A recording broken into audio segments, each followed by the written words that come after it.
প্রিয় লিসেনার্স, আজকের এই এপিসোডে যে ঘটনাটি নিয়ে হাজির হয়েছি, এই ঘটনার বাস্তবতা বর্তমানে এত মারাত্মক আকার ধারণ করেছে যা অবিশ্বাস্য। এ কারণেই রাসূলুল্লাহ সাল্লাল্লাহু আলাইহি ওয়াসাল্লামের সেই হাদিসখানা বারবার মনে পড়ে যায় যে শেষ জামানায় উম্মতের বড় একটা অংশ বদনজর, হিংসা আর কালো জাদুর কারণে মারা যাবে। আসলেই আমরা নিজেদের জন্য নিজেরাই নিজেদের অজান্তে কবর খুঁড়ে রাখি, এটা কেউ জানি না। আর আজকের যে ঘটনাটি আমরা শেয়ার করব, এই ঘটনাটি শোনার পর আপনারাও সতর্ক হয়ে যাবেন। আপনারা আপনাদের জায়গা থেকে এই বিষয়গুলো খুব কৌশলে হ্যান্ডেল করার চেষ্টা করবেন। পুরো ঘটনা শুনলেই বুঝতে পারবেন যে আসলে বিষয়টা কি। এই ঘটনাটি আমাদেরকে পাঠিয়েছেন আরিয়ান রকি। উনি বর্তমানে মিরপুর 7-এ রয়েছেন। ওনার বাড়ি নরসিংদী জেলার রায়পুরা উপজেলার মহিষপুর ইউনিয়নে। ঘটনাটি ওনার নানির সাথে ঘটেছিল।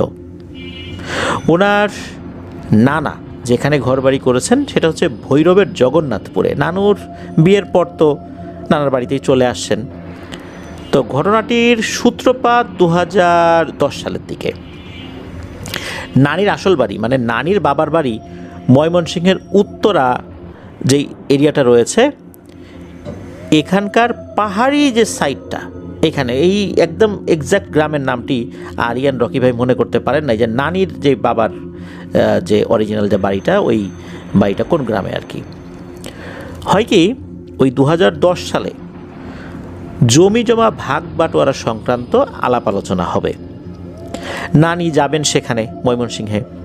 ওখানে যাওয়ার জন্য নানি এই যে রকি ভাইকে সাথে নেন, নানির এক ছোট ভাই সাথী হন, এই 3 জন মিলে সেখানে যান। সেখানে মোট 18 দিন ছিলেন। 18 দিন থাকার পর 15-16 দিন বিভিন্ন বিষয় নিয়ে আলাপ আলোচনা হচ্ছে। মোটামুটি তাদের সাথে সবাই খুব ভালো ব্যবহার করেছে। 17তম দিন, ওই দিন খুব ঝামেলা লেগে যায়। নানির ছিল আরও 2 বোন, আরও এক ভাই। তো এই ভাই তো ওনার সাথে ছিলেন, নানির ছোট ভাই, আর 2 বোন। এই 2 বোন ওনারা আসলে এই জমি জমা নিয়ে বিশাল একটা ঝামেলা পাকান। নানির ভাগের যে জমি, এই জমিটা এই 2 বোন ভোগ দখল করছেন। আর নানির যে ছোট ভাই, তার অংশটা উনি পেয়েছেনই। নানির জমি যে তারা ভোগ দখল করছেন, তারা সেটা দিতে নারাজ। নানিকে তারা বুঝায়ও দিবেন না, জমি বিক্রি করে টাকাও দিবেন না। একটা পর্যায়ে নানি বলেন, আচ্ছা ঠিক আছে, তোরাই খা, কমপক্ষে ফসলটা তো আমাকে দে, কিছুটা ফসল দে আমাকে, তাও তো আমি আমার যেই শ্বশুরবাড়ি তাদের কাছে তোমার মুখ থাকে না, সেটাও তারা দেবেন না। তাদের কথা হচ্ছে যে নানি যদি আসতে চান এখানে আসবেন, বেড়াবেন, যে কয়দিন থাকার ইচ্ছা থাকবেন, কিন্তু জমি জমার কোনো অংশ তিনি চাইতে পারবেন না। এইটা নিয়ে তো লেগে গেল বিশাল গণ্ডগোল। 17তম দিনে 18তম দিন, এই 18তম দিনে নানি এরকম ঝগড়াঝাটি করে ওখান থেকে রওনা দিলেন। রওনা যখন দিয়েছেন, পথিমধ্যে হঠাৎ করে নানি অসুস্থ হয়ে পড়েন, মারাত্মক অসুস্থ। ওনার বমি হচ্ছে। এই রকি ভাই আর নানির যেই ছোট ভাই, উনি চিন্তা করেছেন যে, বা ওনারা 2 জন চিন্তা করেছেন যে জার্নি করেছেন না, তাছাড়া ঝগড়াঝাটি হয়েছে, আসার সময় তো বা ভারী খাবার দাবার খেয়েছেন, এই জন্য এটা হয়েছে, হতেই পারে। ওনারা ট্রেনে ওঠেন। ওনাদের গন্তব্য ভৈরব স্টেশনে ওনারা নামবেন, এরপর জগন্নাথপুরে যাবেন। নরসিংদী পর্যন্ত এসে নানি মারাত্মক অসুস্থ হয়ে যান, সেন্সলেস হওয়ার মতো অবস্থা, ওনার হুঁশ জ্ঞান নাই। নরসিংদী থেকে ট্রেন যখন ছাড়ে তখন বাইরে অনেক বৃষ্টি, ভয়ঙ্কর বজ্রপাতের শব্দও হচ্ছে। এভাবেই ওনারা ভৈরব পর্যন্ত আসেন। মোবাইল ফোনে আগে থেকেই জানিয়ে দেওয়া হয়েছিল, এই যে রকি ভাইয়ের যেই মামা আছেন তাকে জানানো হয়েছিল, উনি আসেন, এসে নানিকে বাড়িতে নিয়ে যান। আর নানিকে বাড়িতে দিয়ে পরবর্তী দিন এই রকি ভাই আবার ওনাদের যে বাড়ি, এই যে মহিষপুর ইউনিয়নের, সেখানে চলে যান। 2 দিনের মাথায় খবর আসে যে নানি ভয়ঙ্কর অসুস্থ, তাকে দেখতে যেতে হবে। রকি ভাই ওনার মাকে নিয়ে ছোটেন নানিকে দেখার জন্য। যাবার পর যে তথ্যগুলো পান এটা শুনে ওনারা অবাক হয়ে যান যে এরকম সমস্যা তো আগে নানির ছিল না। মামা যারা ছিলেন ওই মামারা বলেন যে বাড়িতে আসার পর রাতের বেলা উনি যখন ঘুমাতে গিয়েছেন, মানুষের ঘুম আসতে তো একটু সময় লাগে, উনি ঘুমাতে যাওয়ার আগে তারও কথাবার্তা বলতেন, বিছানায় শুয়েও কথা বলতেন। বিছানায় শোয়ার সাথে সাথে নাকি উনি গভীর ঘুমে আচ্ছন্ন হয়ে যান। আর রাত 2:30 কি 3টার দিকে উনি যে কাজটি করেছেন সেটা হচ্ছে পাগলামি শুরু করেছেন। আর বটি ছিল ঘরের মধ্যে, ওই বটি নিয়ে ওনার যে ঘরটা ছিল, এই ঘরটা ছিল হচ্ছে চতুর্দিকে টিন, উপরে টিন, আর এই যেই টিনের বেড়াগুলো, এই বেড়াগুলোর যে খুঁটি, এই খুঁটিগুলো ছিল আবার সিমেন্টের খুঁটি, আর ফ্লোরটাও সিমেন্ট দিয়েই আস্তরণ করা, যেভাবে ফ্লোর হয় আর কি অধিকাংশ ঘরবাড়িগুলোতে। তো নানি বটি দিয়ে উঠে ওই ঘুম থেকে উঠে ওই বটি দিয়ে মানে উঠেই ওই বটি দিয়ে ওই সিমেন্টের যে খুঁটি যেগুলো রয়েছে আর কি, ওই খুঁটিগুলোর উপর ক্রমাগত উনি আঘাত করছেন, ফ্লোরের উপর আঘাত করছেন, মানে বটি দিয়ে, মানে ঘুম থেকে উঠেই উনি বটি দিয়ে এই কাজ করছেন আর পাগলামি করছেন আর কি। এরকম তো ওনার কখনো হয়নি। ঘুম থেকে উঠেই উনি বটি দিয়ে ফ্লোরে আঘাত করছেন। বটি দিয়ে যদি ফ্লোরের উপর আঘাত করা যায়, ফ্লোরের উপর থেকে কিন্তু একটু একটু করে উঠে যায়, সাদা সাদা হয়ে যায়। আর সিমেন্টের খুঁটি, যেই সাদা সাদা খুঁটিগুলো আমরা দেখি আর কি, এরকম খুঁটি, এগুলোতে আঘাত করছে। এদিকে মামারা ওঠেন, নানিকে থামানোর চেষ্টা করেন। তারপর এরকম দেখার পরই হচ্ছে এই যে রকি ভাইয়ের মাকে ফোন করেছেন, উনি চলে আসছেন, রকি ভাই চলে আসছেন। তো সারাদিন নানি কিন্তু একদম ভালো, নানি কিছুই বলতে পারেন না যে উনি ঘুম থেকে উঠে কী করেছেন, বটি দিয়ে কী করেছেন, উনি কিছুই বলতে পারেন না। কিন্তু যখনই উনি রাতের বেলা শুয়ে পড়েন, শোয়ার সাথে সাথে কয়েক সেকেন্ডের মধ্যে উনি গভীর ঘুমে আচ্ছন্ন হয়ে পড়েন, ওনার কোনো হুঁশ থাকে না। আর ঠিক ওনার ঘুম ভাঙে রাত 3টা বাজার কিছুক্ষণ আগে। এরপর উনি এই কাজ শুরু করেন। বটি নিয়ে এরকম 2 দিন করেছেন, এরপরে বটি আর ঘরে রাখা হয়নি। এরপর উনি ঘুম থেকে উঠে পাগলামি আচরণ করছেন। এক রাত্রে হয় কি, ওই রাত্রে কিন্তু রকি ভাইয়ের মা বাড়িতে আছেন, এই নানি বাড়িতেই আছেন। হঠাৎ করে নানিকে খুঁজে পাওয়া যাচ্ছে না। ঘরের দরজা খোলা, চারদিকে খোঁজাখুঁজি শুরু হয়ে গেল, নানি নাই। ঘরের সব জায়গায় খোঁজা হলো, নানি নাই। ওয়াশরুমে খোঁজা হলো, নানি নাই। কোথাও নাই, কোথাও খুঁজে পাওয়া যাচ্ছে না তাকে। অনেকক্ষণ খোঁজাখুঁজি করার পর আশেপাশের লোকজনও জেনে গেছে, তারা উঠে পড়েছে, তারা খোঁজাখুঁজি করছে, নানিকে কোথাও পাওয়া যায় না। সবাই যখন ঘরে চলে আসছে এবং চিন্তা করছে নানি কোথায় যেতে পারে, ওই সময় মনে হলো নানির যেই বিছানা সেটার নিচ থেকে গড় গড় গড় গড় আওয়াজ আসছে। কী ব্যাপার, এই আওয়াজ করে কে? কোনো বিড়াল টিড়াল ঢুকলো নাকি? নিচে যখন তাকিয়েছেন দেখেন যে নানি বিছানার নিচে, অথচ বিছানার নিচেও তাকে খোঁজা হয়েছিল, তিনি ছিলেন না। তাহলে এখন কোত্থেকে আসলেন? নানিকে সেখান থেকে বের করা হয়, তখন উনি অচেতন অবস্থায় কিন্তু ওইরকম করছেন। ওই রাত ওভাবেই কেটে যায়। পরের দিন নানি যখন স্বাভাবিক হয়েছে, উনি কিছুই বলতে পারেন না কি হয়েছে। এর পরের দিন একই অবস্থা। হঠাৎ করে রাতের বেলা নানি ঘরে নাই, ঘরের দরজা খোলা। সবার আগে তখন বিছানার নিচে খোঁজ করা হয়েছে, বিছানার নিচে নাই। ওই বাড়িতে যতগুলো বিছানা ছিল, কোনাকাঞ্চি ছিল, সবগুলোতে খোঁজ করা হয়েছে, কোথাও নানি নাই। আবার খোঁজাখুঁজি হলো, অনেকক্ষণ ধরে নাই। আবার যখন সবাই বাসায় এসে বসেছে হন্যে হয়ে যে এখন কি করা যায়, তখন আবার নানির বিছানার নিচ থেকে গড় গড় গড় গড় আওয়াজ। নানি আবার কোত্থেকে যেন চলে আসছে। নানি কিছুই বলতে পারেন না যে আসলে এটা কেন হচ্ছে, কিভাবে হচ্ছে, ওনার কোনো সেন্স থাকে না। এখন আরও একটা সমস্যা দেখা দিল, নানি কিছুই খেতে পারেন না, নানির খাওয়া দাওয়া বন্ধ, এমনকি পানিও খেতে পারছেন না উনি। পানি খেলেই বলেন যে পানি গন্ধ।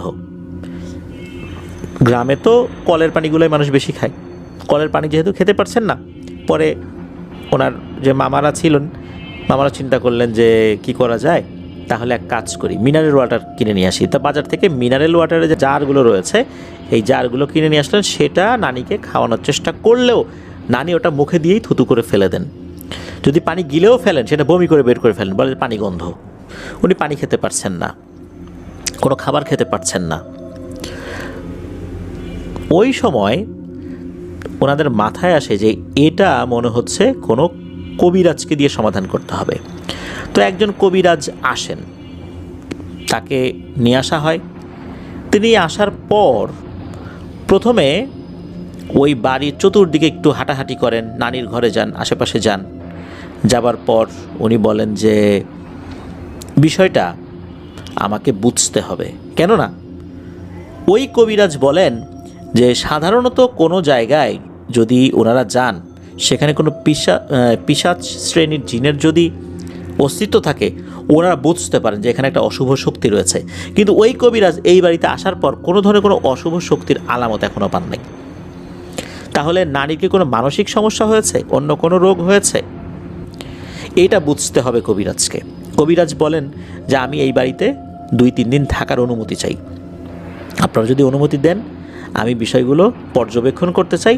পর্যবেক্ষণ করার পর যদি মনে হয় এটা জিন ঘটিত সমস্যা তাহলে আমি চিকিৎসা করব, আর না হলে বলে দেব যে ওনাকে ভালো কোনো মানসিক রোগের ডাক্তার দেখান। মামারা অনুমতি দেন। কবিরাজ ওই বাড়িতে অবস্থান করলেন।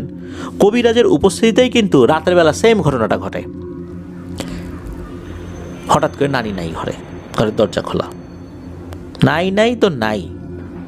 অনেকক্ষণ পর নানি আবার একই রকমভাবে ওই যে তার বিছানার নিচে গড় গড় শব্দ করতে করতে উপস্থিত হয়েছেন। কিভাবে বের হয়েছেন, কিভাবে আসলেন, বাড়ির দরজাও খোলা ছিল, কিন্তু উনি কিভাবে ঢুকলেন? সবাই বুঝতে পেরেছিল যে খোঁজাখুঁজি করার দরকার নাই, কিছুক্ষণ পরে এমনিতেই খাটের নিচে তাকে পাওয়া যাবে। কিন্তু উনি কিভাবে বাইরে গেলেন, কিভাবে ঢুকলেন এতগুলো মানুষের সামনে, এটা কিন্তু এক রহস্য। কবিরাজ কিন্তু এই জিনিসগুলো দেখলেন। উনি কোনো ঝাড়ফুঁক করেন না, উনি শুধু পর্যবেক্ষণ করছেন। নানির খাওয়া দাওয়ার যে সমস্যাগুলো এগুলো পর্যবেক্ষণ করছেন। এরপর কবিরাজ আরও একদিন পর্যবেক্ষণ করেছেন সেম জিনিসটা। তো কবিরাজ কোনো ওষুধ বা কোনো ঝাড়ফুঁক করেন নাই। কবিরাজ বললেন যে আসলে এইটা আরও একটা ব্যাপার আছে কি না এইটার সাথে, এটা বুঝতে হবে। তারপরে গিয়ে এই চিকিৎসা উনি করা শুরু করবেন। তো কবিরাজ উনি ওনার মতো করে কিছু ঝাড়ফুঁক করে দিয়ে যান। উনি আরও কয়েকদিন পরে আসবেন বলে জানান। উনি আরও কয়েকদিন পরে আসেন। এর ভিতরে কিন্তু নানির সমস্যাটা চলছেই, আর নানি কিছু খেতে পারছেন না। উনি শুকিয়ে একদম কাঠ হয়ে গেছেন। ওনার যেই বয়স ছিল সেই বয়সে স্বাভাবিক যে স্বাস্থ্য থাকার কথা সেটাই ছিল শুরুতে। কিন্তু ওই যে নানি তার যেই মূল বাবার বাড়ি সেখানে গিয়েছিলেন ময়মনসিংহের উত্তরার পাহাড়ি এলাকায়, ওখান থেকে আসার পর থেকেই যে সমস্যা শুরু হয়েছে এটা চলমান রয়েছে। ওই কবিরাজ আসেন, আসার পরে বলেন যে উনি জিন হাজির করবেন, ওনার সাথে থাকা কোনো জিন। আর ওনার সাথে থাকা কোনো জিন হাজির করার পর সেই জিনের মাধ্যম দিয়েই তথ্যটা পাবেন। এছাড়া উনি কোনো তথ্য পেতে পারছেন না, উনি কিছু বুঝতেও পারছেন না। তুলা রাশির একজনকে নিয়ে আসার কথা বলা হলে ওই সময় তুলা রাশির কাউকে খুঁজে পাওয়া যাচ্ছিল না। অতঃপর কবিরাজ সিদ্ধান্ত নিলেন যে উনি ওনার নিজের উপরেই জিন হাজির করবেন। উনি আমল করা শুরু করলেন। তবে শুরুতে বলে দিয়েছিলেন যে উনি যদি মেঝেতে পড়ে যান, মানে পাটি বিছিয়ে করছিলেন, তো কেউ যেন তাকে না ধরে। যতক্ষণ না পর্যন্ত উনি নিজে উঠে স্বাভাবিকভাবে কথা বলবেন ততক্ষণ পর্যন্ত কেউ তাকে ধরবেন না। তো ওনার সাথে থাকা জিনরা আসবে, এসে তথ্য দেবে। এরপর কবিরাজ আমল করা শুরু করলেন। করতে করতে হঠাৎ করে ঠাস করে ফ্লোরের উপর পড়ে গেলেন। কেউ যদি বসে থাকে, কেউ যদি বসা থাকা অবস্থায় যদি কাউকে পেছন থেকে ধাক্কা দেয়, মানুষ যেরকম ধপাস করে সামনের দিকে ঝুঁকে পড়ে, উনি ওইভাবেই ঝুঁকে পড়ে যান। ঠাস করে ঝুঁকে পড়ার পর 7-8 সেকেন্ড এরকমই থাকেন। এরপর উঠে বসেন, উঠে বসে সালাম দেন। সালাম দেওয়ার পর তখন ওই কবিরাজ মেয়েলি কণ্ঠে বলতে, প্রথমে পুরুষের কণ্ঠে বলছেন যে কেন তাকে ডাকা হয়েছে। তখন ওই যে মামা এই সবগুলো কথা খুলে বলেন যে এই ঘটনা তার মায়ের সাথে এই বিষয়টা হচ্ছে। তখন বলেন আচ্ছা ঠিক আছে, আমি দেখছি, অপেক্ষা করো। এই বলেই কবিরাজ আবার ধপাস করে মাটিতে আছড়ে পড়েন, একই রকমভাবে যেভাবে প্রথমটা হয়েছিল।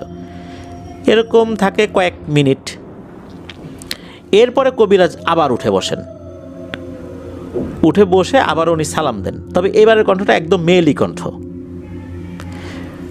আর পূর্বের কণ্ঠটা ছিল পুরুষালী কণ্ঠ। তো পূর্বে পুরুষালী কণ্ঠ আর এখন মেয়েলি কণ্ঠ। তো মামা সালাম দিয়েছেন, তখন সালামের জবাব নিয়েছেন খুব সুন্দর করে, আর বললেন যে একটু আগে যে এসেছিল সে আমার বড় ভাই, আমি তার বোন, আমরা 7 ভাই বোন। মূলত আমার বড় ভাই কিছু তথ্য জেনে আমাকে বলেছে, এই জন্য আমি আসলাম। এই মহিলার উপরে 41 দিনের একটা ভয়ঙ্কর কালো জাদু করা হয়েছে, আর পরপর 7টা বান মারা হয়েছে। আর এই বান মারার জন্য 7টা জিনকে দায়িত্ব দেওয়া হয়েছে, যার মধ্যে 3টা খুবই শক্তিশালী পিশাচ শ্রেণীর জিন। এরা যখন যে দায়িত্ব নেয়, এই দায়িত্ব থেকে তারা কখনোই সরে যায় না। এরা এটা করবেই, এ পর্যন্ত তাদের সরে আসার কোনো রেকর্ড নাই। এরকম একটা কালো জাদু তার উপর করা হয়েছে। এই জাদুর মেয়াদ 41 দিন। এরপর ভয়ঙ্কর কিছু হয়ে যাবে। সমাধান কি? তখন বললেন যে সমাধান, এটা অত্যন্ত কঠিন বিষয়, এই সময়ের মধ্যেই অনেক ক্ষয়ক্ষতি হয়ে গেছে।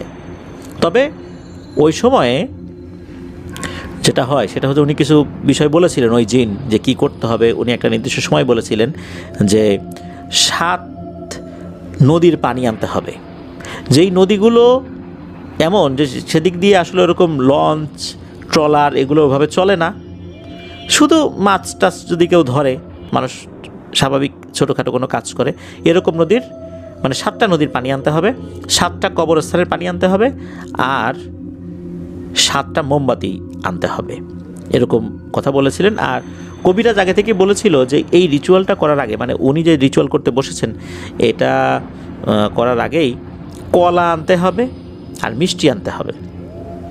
মিষ্টি খুবই ভালো হতে হবে, আর কলা হতে হবে বাজারের সবচাইতে মিষ্টি কলা। তো সবচাইতে মিষ্টি কলা গ্রামে যেটা পাওয়া যায় সেটা হচ্ছে বিচি কলা। বিচি কলার মধ্যেও মিষ্টির তারতম্য রয়েছে।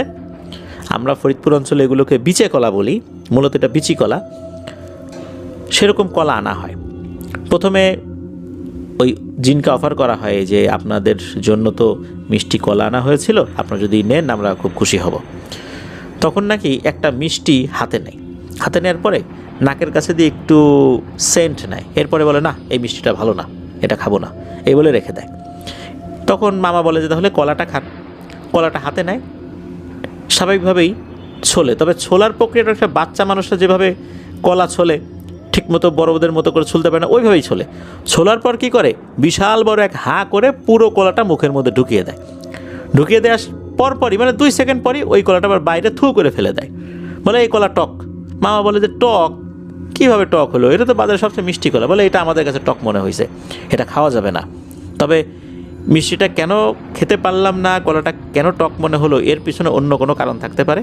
তবে তোমরা মিষ্টি নিয়ে আসছো, কলা নিয়ে আসছো, খাইতে পারলাম না, এটা নিয়ে তোমাদের উপর আমাদের কোনো অভিযোগ নেই, এটার অন্য কারণ আছে, এটা তোমরা বুঝবে না। তো যাই হোক, ওই পরবর্তী ট্রিটমেন্ট কখন হবে, কিভাবে হবে, এই বিষয়টা জানিয়ে দেন। এরপর ওই জিনটা চলে যান। চলে যাওয়ার পরও যেটা হয় সেটা হচ্ছে যে ওই কবিরাজ ধপাস করে আবার মাটিতে পড়েন। এর 1-2 মিনিট পর কবিরাজ নিজে নিজেই উঠে বসেন, নিজের যে আঙ্গুলগুলো ওগুলো কচলাচ্ছেন এবং উনি বলছেন যে এখন তোমরা বলো তো কি হয়েছিল, এখন কিন্তু আমার উপর জিন নাই, আমাকে বলো কি হয়েছে। তখন এই বিষয়গুলো যখন বলা হয় তখন বলে ঠিক আছে তাহলে এই আয়োজনটা করো, আমি কয়েকদিন পরে আসব। তো কবিরাজ পরে আসেন, আসার পর সেই আয়োজন করা হয়। আয়োজনের উদ্দেশ্য ছিল ওই জিনগুলোকে হাজির করা। কবিরাজ অনেক চেষ্টা করেন, কোনোভাবেই ওই জিনগুলো হাজির হয় না। 7 নদীর পানির সাথে 7 কবরস্থানের যে মাটি এগুলো মিক্স করা হয়, কাদার মতো বানানো হয় আর কি। তার উপরে মোমবাতি রাখা হয়, 7টা আগুন ধরিয়ে ওই জিনগুলোকে হাজির করানোর চেষ্টা করা হয়, কিন্তু কবিরাজ ব্যর্থ হন। কবিরাজ বলেন যে তার কাছে থাকা যেই 7টা জিন রয়েছে এরাও শক্তিশালী, তবে এরা আল্লাহওয়ালা জিন, এরা ওই ধরনের যেই পিশাচ শ্রেণীর জিনগুলো রয়েছে ওদের সাথে পারবে না, ওরা খুবই কালো জাদুতে পারদর্শী, আর এরা এই জিনিসগুলোতে পারদর্শী না, যার কারণে এরা কিছু তথ্য এনে দিতে পারলেও তাদের সাথে লড়াই করতে তারা সক্ষম নয়। আর ওই জিনগুলোকে হাজিরও করা গেল না, কবিরাজ ব্যর্থ হয়ে চলে গেলেন। এভাবে কিন্তু দিন চলে যাচ্ছে, ভয়াল 41 দিন। 41 দিনের মধ্যে অনেকগুলো দিন কিন্তু পার হয়ে গেছে এইভাবে 1 দিন 2 দিন করতে করতে করতে করতে। এরপরে ওনাদের পরিচিত একটা এলাকা থেকে একজন পাগলি আসে। এই পাগলি বলতে ওই রকম পাগলি না যে তার মাথাটা ঠিক না, বিষয় এরকম না, উনি ওই যে কিছু ঝাড়ফুঁক করেন আর কি, অনেকে পাগলি বলে থাকেন। তারপরে অনেকের কিছু জড়িবুটির চিকিৎসা দেন। আর এই যে রকি ভাইয়ের নানি, তার সাথে এই পাগলির একটা সম্পর্ক ছিল। পাগলি যেন কার কাছ থেকে শুনেছে যে এই রকি ভাইয়ের নানি অসুস্থ, শোনার সাথে সাথে দেখতে এসেছে। দেখতে এসেই তো পাগলি কান্নাকাটি শুরু করে দিয়েছে যে আমার বুজির এই অবস্থা, আমি এতদিন পরে জানলাম, হায় হায় এখন কি হবে, এখন আমি কি করব, এই বুজির আমি কিভাবে সুস্থ করব, ওর কাছ থেকে কত কিছু নিছি, আসছি, গল্প করছি, আজ ওর এই অবস্থা। এখন চিকিৎসা উনি করবেন, চেষ্টা করবেন, ওনার সর্বশেষ যে চেষ্টা সেটা উনি করবেন। উনি বললেন যে আমি আমার চেষ্টা করব। উনি 2টা পদ্ধতি ব্যবহার করেছিলেন। প্রথম যে পদ্ধতি সেটা হচ্ছে একজন তুলা রাশির লোককে নিয়ে আসছিলেন। তুলা রাশির লোক একজন ভদ্রমহিলা, তাকে নিয়ে আসার পর অজু গোসল করিয়ে সামনে বসিয়েছেন। বসানোর পর ওই ভদ্রমহিলার এক হাত চেপে ধরেছেন ওই পাগলি, ধরে বলছেন যে চোখ বন্ধ করো, দেখো তো তুমি আমার এই বুজিকে দেখতে পাও কি না। তখন বলছেন যে হ্যাঁ আমি দেখতে পাচ্ছি। তখন বলে যে তুমি তার কাছে যাও। কিছু সময় হাঁটার পর নাকি, মানে সে চোখ বন্ধ করে কিন্তু এই জিনিসটা হচ্ছে আর কি। হাঁটার পরে বলছে যে না আমি তো যেতে পারতেছি না। বলে তুমি চেষ্টা করো, কারণ না আমি তার কাছে যেতে পারতেছি না।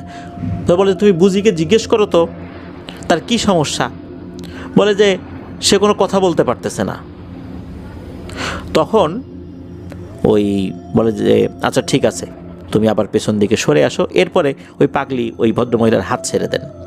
তখন ওই পাগলি যেটা বলেন যে এখানে ভয়ঙ্কর একটা ব্যাপার হয়েছে, সেটা হচ্ছে যে এই বুজি মানে এই যে রকি ভাইয়ের নানি, উনি অনেক কিছুই বুঝতে পারেন কিন্তু উনি কিছুই বলতে পারেন না। এইটা বলতে গেলেই তার জবান বন্ধ হয়ে যায়।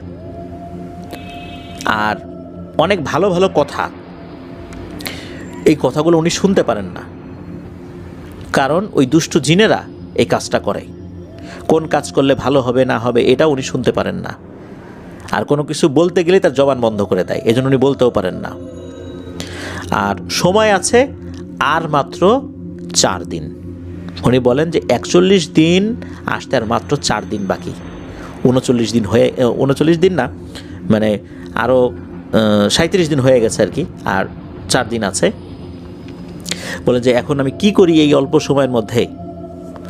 এরপরে যেটা হয় উনি সর্বশেষ চেষ্টা করতে থাকেন আর কি, যে এটাই সর্বশেষ চেষ্টা, যদি আমি বুঝতে পারি যে এর মাধ্যমে কিছু করা যাবে তাহলে আমি করব, আর না হলে আর কোনো উপায় নেই আল্লাহ ছাড়া। উনি যেটা করেন সেটা হচ্ছে যে একটা মগের মধ্যে কিছু পানি নেন। এটা কিন্তু রকি ভাই এই পুরো প্রক্রিয়াটা দেখেছেন, মানে একদম শুরু থেকে শেষ পর্যন্ত। রকি ভাই মাঝখানে শুধু একদিন ছিলেন না, ওই যে নিজের বাড়িতে গেছেন, তারপর আবার ফোন পেয়ে চলে আসছেন। তো রকি ভাইকে ওই পাগলি যিনি মহিলা কবিরাজ, উনি বলেন যে একটা মগের মধ্যে পানি নাও, এটার উপর একটা গামছা দিয়ে ঢেকে দাও পানিটা। তো উনি ওই গামছার উপরে ফু দিচ্ছেন, ওই মগের উপরে গামছাটা দেওয়া হয়েছে আর কি। উনি বলেন যে ঝাড়ফুঁক শেষ করার পর এই মগটা উল্টিয়ে ধরতে হবে। যদি দেখা যায় 1 ফোঁটা পানিও পড়ছে না, তাহলে বুঝতে হবে যে চিকিৎসা কাজ করবে। আর যদি পানি ফোঁটায় ফোঁটায়ও পড়তে থাকে তাহলে বুঝতে হবে আর সময় নাই। তো উনি ঝাড়ফুঁক করার পর ওভাবে উল্টিয়ে দিতে বলেন মগটাকে।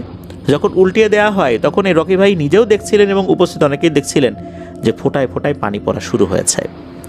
তখন ওই মহিলা পাগলি হাউমাউ করে কান্নাকাটি শুরু করে দিয়েছিল যে আরে আমি কিছুই করতে পারলাম না। মানে ওনার যত শক্তি ছিল সেই শক্তি দিয়ে চিৎকার করে কান্নাকাটি করছিলেন, হাত পা আস্তে আস্তে কান্নাকাটি করছিলেন যে আমি আমার বুঝির জন্য কিছুই করতে পারলাম না, আর তো সময় নাই, তোমরা আল্লাহরে ডাকো। 41তম দিন যেদিন, সেদিন দেখা যায় যে এই যে নানির যে দুই বোন ওই যে ময়মনসিংহের উত্তরার পাহাড়ি এলাকায় থাকে, এই দুই বোন কাঁদতে কাঁদতে আসতেছে, আরে আমার বোন মরে গেছে রে, আমার বোন মরে গেছে। তখন এই যে মামা যারা আছেন তারা এটা দেখেন, বলে যে বোন মরে গেছে মানে আমার মা তো এখনও জীবিত আছে। বলে যে জীবিত আছে তবে আর থাকবে না, এর জন্য আমরাই দায়ী, আমার বোনের কাছে মাপ চাইতে আসছি।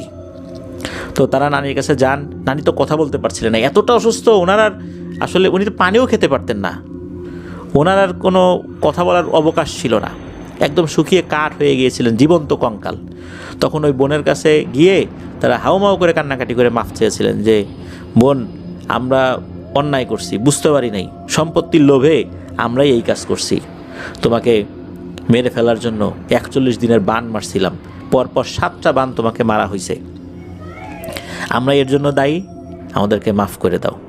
তো এই কথা বলতে বলতেই নাকি মানে 10 মিনিটের মধ্যে নানি শেষ নিঃশ্বাস ত্যাগ করেন। ইন্না লিল্লাহি ওয়া ইন্না ইলাইহি রাজিউন। বাড়ির লোকজন ক্ষিপ্ত হয়ে এই দুইজনকে বাড়ির ভেতরে আর রাখেন নাই, তাকে বাইরে বের করে দিয়েছিলেন।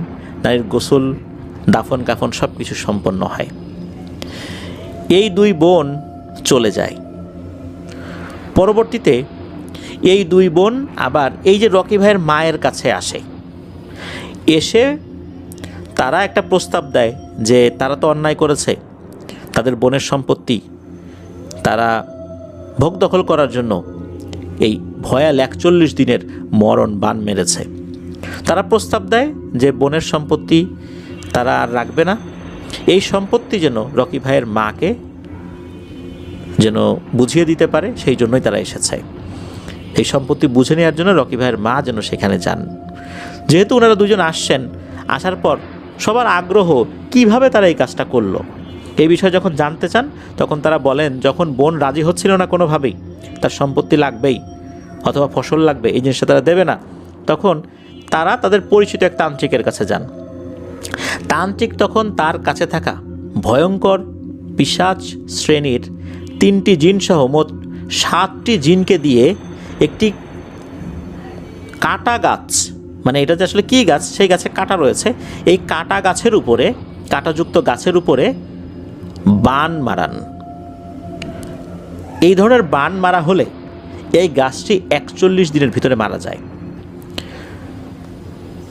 বান মারার 35-36 দিনের মাথায় ওনারা ভুল বুঝতে পারেন যে কাজটা ভালো হয় নাই। ওনারা কিন্তু খোঁজ খবর রেখেছিলেন যে কী অবস্থা, ওনারা ভুল বুঝতে পারেন। একটা সময় ওনাদের বোধোদয় হয় যে ওনারা কাজটা ভালো করেন নাই, অন্যায় করেছেন, ওনারা এর জন্য অনুতপ্ত। তখন ওনারা ওই তান্ত্রিকের কাছে যান। আবার যাওয়ার পর বলেন যে আমার বোনের উপর যারা করা হয়েছে, আমরা অন্যায় করছি, আমরা ভুল বুঝতে পারছি, আল্লাহ যেন আমাদেরকে ক্ষমা করে, আপনি এই বানটা কেটে দেন। তখন ওই তান্ত্রিক নাকি ওনাদের দুইজনকে সেই গাছটাও দেখাইছিল যে এই দেখো, এই গাছের উপর বান মারছি, এই গাছটা এখন অনেকটাই শুকায় গেছে, এই গাছটা একদম শেকড় সহ নিচ থেকে শুকায় গেছে, এখন এর বাঁচার আর কোনো উপায় নাই। আর এখন ওই জিনগুলোকে ফেরানোর কোনো উপায় নাই, যদি এখন ওদেরকে ফেরানো হয় তাহলে এই তান্ত্রিকের উপর তারা ক্ষুব্ধ হবে, রাগান্বিত হবে, তান্ত্রিকেরই ক্ষতি করবে। কারণ ওদের ফিরে আসার মানে কোনো জিনিস কাজ করতে গিয়ে ফিরিয়ে নিয়ে আসার কোনো রেকর্ড নাই, তাদেরকে একবার কাজ দিলে তারা সেটা বাস্তবায়ন করবেই, এছাড়া তারা ফিরবে না, আর এই গাছটাও আর বাঁচবে না। বলছিল যে এখন আর কিছু করার নাই, আরও 1-2 সপ্তাহ আগে আসলে হয়তো বা কিছু করা যাইতো, তখনও ওই গাছের ভেতরে রস ছিল, শেকড়েও রস ছিল, এখন সেটা নাই। এটা ওনারা নিজেরাও দেখেছিলেন যে কোন গাছের উপর বান মারা হয়েছে। তো ওনারা বুঝতে পেরেছিলেন যে 41 দিনের মাথায় মারা যাবে, এই জন্য 41 দিনের মাথায় ওনারা কাঁদতে কাঁদতে আসছিলেন। এখন কথা হচ্ছে যে রকি ভাইয়ের মা সেই সম্পত্তি নেবেন কিনা, যাবেন কিনা। পরিবার থেকে জানিয়ে দেওয়া হলো না, রকি ভাইয়ের মা তার মায়ের এই সম্পত্তিগুলো নিতে যাবেন না। ওখানে গেলে আবার যদি তার উপর বান মারে, কারণ কোনোভাবেই তারা এই দুই বোনকে বিশ্বাস করতে পারছিলেন না। রকি ভাইয়ের মা বলেছিলেন যে আমার সম্পত্তি লাগবে না, যদি পারো ওইটা বিক্রি করে দিয়ে যদি টাকা পয়সা দিতে চাও দাও, না হলে আমার কোনো দাবি নেই। পরবর্তীতে ওনারা সেটাই করেছিলেন, এভাবেই সমস্যার সমাধান করেছিলেন সম্পত্তির। ওনারা নিজেদের ভুল বুঝতে পেরেছিলেন যে ওনারা কি ভয়ঙ্কর কাজটা করেছেন। মৃত্যুর মাত্র 10 মিনিট কি আরও কম সময় আগে বোনের জীবিত অবস্থা ওনারা দেখতে পেরেছিলেন। ওনার বোন অর্থাৎ রকি ভাইয়ের নানি মাফ করেছিলেন কি না এটা বলা মুশকিল, কারণ উনি তখন কথা বলার শক্তিও হারিয়েছিলেন। হয়তোবা মাফ করেছিলেন, হয়তোবা করেন নাই, আমরা জানি না, আল্লাহ ভালো জানেন। ওনারা যে অনুতপ্ত হয়েছেন এটাও একটা বড় বিষয়। অনুতপ্ত হয়ে আবার তান্ত্রিকের কাছে গিয়েছিলেন, কিন্তু সময় শেষ হয়ে গিয়েছিল, আর সম্ভব হয়নি সেটা ফেরানো। প্রিয় লিসেনার্স, ঘটনাটি এ পর্যন্তই, কিন্তু এই যে বাস্তবতা, এই বাস্তবতা অনেক পরিবারই কিন্তু ফেস করে। অনেক জায়গায় মেয়েদের সম্পত্তি নিয়ে অনেক টালবাহানা করা হয়। আমাদের বাংলাদেশের অনেক জেলা রয়েছে, যে জেলাগুলোতে ভাইদের মধ্যে মানে পুরুষদের মধ্যে ধারণাই রয়েছে যে মেয়েদেরকে কোনো সম্পত্তি দিতে হয় না, তারা আসবে ভাইদের বাড়িতে, খাবে দাবে, চলে যাবে। যদি জমিতে কিছু ফসল হয় দয়া করে যদি কিছু পেঁয়াজ রসুন আলু বস্তা ভরে পাঠালো, আর আসবে বোনেরা তাদের বাচ্চা কাচ্চা নিয়ে, স্বামীকে নিয়ে হই হুল্লোড় করে আবার চলে যাবে, এতটুকুই। আপনারা নিজেরাও জানেন যে বাংলাদেশের অনেক জায়গায় বোনেদের সম্পত্তি এইভাবেই মেরে দেয় ভাইয়েরা। তারাও কিন্তু এই জিনিসটা শিখেছে তাদের পূর্বসূরীদের কাছ থেকে। তারাও দেখেছে তার বাপদাদারাও এরকম ফুপুদের সম্পত্তি মেরে দিয়েছে, তার বাপদাদারাও এরকম মেরে দিয়েছে, এভাবে চলে আসছে। এটা যে কি ভয়ঙ্কর অপরাধ এটা কিন্তু আমরা একবার চিন্তাও করি না। যার যেটা ন্যায্য সেটা দিতে হবে। পবিত্র কোরআনে আল্লাহ তাআলা কিন্তু জানিয়ে দিয়েছেন যে কে কতটুকু সম্পত্তি পাবে, এর এক চুল পরিমাণ কম দেওয়ার কোনো সুযোগ নাই। আর এভাবে সম্পত্তি মেরে খেলে কি ভয়ঙ্কর অপরাধ তার উপর আসবে, এর শাস্তি কি হবে এটা আল্লাহ তাআলা জানিয়ে দিয়েছেন। ওয়ারিশ ফাঁকি দেয়, এটা মারাত্মক একটা অপরাধ। আমরা আমাদের আত্মীয় স্বজনের মধ্যেও কিন্তু এই জিনিসটা দেখেছি। আমি যদি নিজের কথা বলি, আমাদের ভিতরে আমরা দেখেছি। আপনারা যারা এই ঘটনা শুনছেন, আপনারাও যদি একটু চিন্তা করেন দেখবেন যে আপনাদের পরিচিত অনেক লোকজন আছে যারা এই কাজ করছে নিজেদের আত্মীয় স্বজনের মধ্যেই। তাদেরকে বিষয়গুলো জানাতে হবে। ওয়ারিশ ফাঁকি দেওয়ার অপরাধটা কি? জান্নাতে যাওয়ার কোনো সুযোগ নাই। অনেক মসজিদের অজুখানার সামনে বিভিন্ন কথা লেখা থাকে, তার মধ্যে একটি কথা আমি বিভিন্ন মসজিদে দেখেছি যে অন্যের হক মেরে সিজদায় গিয়ে আল্লাহকে সন্তুষ্ট করে জান্নাত খোঁজার আশা বাদ দেন, মানুষের হক আদায় করা শিখুন। আবার বিভিন্ন জায়গায় লেখা রয়েছে অন্যের সম্পত্তি মেরে খেয়ে তাহাজ্জুদের নামাজে আল্লাহর নৈকট্য লাভ করার আশা ছেড়ে দিন, কারণ আল্লাহ তাআলা বান্দার হক মাফ করেন না। তো এই যে যারা অন্যের সম্পত্তি মেরে খেয়ে আমরা নামাজের মাধ্যমে আল্লাহর নৈকট্য হাসিল করার চেষ্টা করি, নামাজ পড়তে হবে, এটা একটা ফরজ ইবাদত, এটা করতেই হবে। যে যত অপরাধ করুক না কেন নামাজ পড়া বাদ দিয়ে সেটা এইটা না, তাকে তার এই কাজটা করতে হবে। সম্পত্তি বুঝিয়ে দেয়া যেমন একটা গুরুত্বপূর্ণ দায়িত্ব, নামাজ পড়াটাও এটা একটা গুরুত্বপূর্ণ দায়িত্ব। সম্পত্তি বুঝিয়ে দেয়া এটা বান্দার হক, এটা আদায় করতে হবে। নামাজ আদায় করে এটা আল্লাহর হক, এটা আদায় করতে হবে।